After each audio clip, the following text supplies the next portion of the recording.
Thank you. Now call George Adam. Thank you, Presiding Officer. And I'd like to thank Christina McKelvey for bringing this issue here as well. Presiding Officer, I think you'll be well aware that in my short time here, I tend to speak about issues that mean something to me, about people that mean something to me. And Ken McGinlay is one of these individuals. I met him years ago as a young man involved in politics. At that time he was a Labour councillor and we didn't agree on a lot of issues, but on the idea of nuclear weapons and not having them was one of the issues that we did agree on.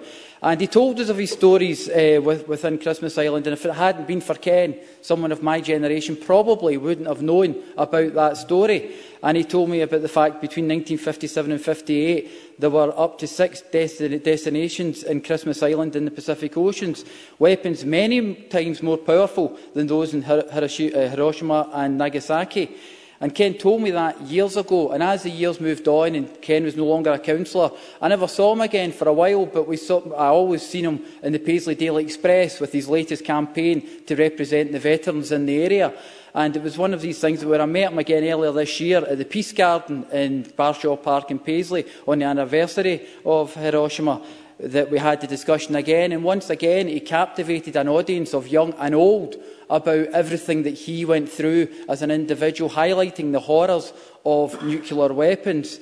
And it meant something to myself and people from my generation as well, because when we grew up in the 80s, we lived under the Cold War and the idea that there may be a nuclear holocaust and the world may come to an end. That sounds like hyperbole now, but in those days, in the 80s, it was something as teenagers that we discussed on a regular basis. Hence the reason why I think so many of us from that generation became political, because it was a major issue.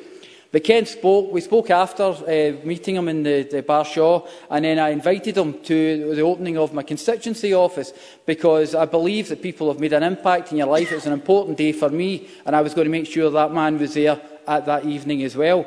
But he also met some of the other people that helped me along the way from Glenburn Seniors Forum. And in a slightly lighter part, Ken told me this story. He actually said the woman had actually met him before. She says, "I'm sure we danced at the Templars Dance Hall in Paisley."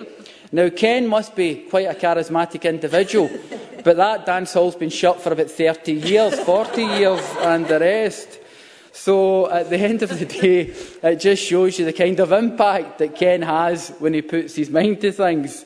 But Ken represents currently 16 Renfrewshire men, 16 men from Johnson who were actually taken in these test destinations wearing little than just old-fashioned goggles, 2 T-shirts, a poncho, don't know what that was going to help them in any way, a denim jacket and woolen gloves.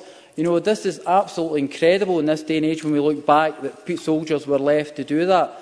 The word hero is used often in conversation, and it can mean anything from football stars to sports stars, community activists, voluntary workers.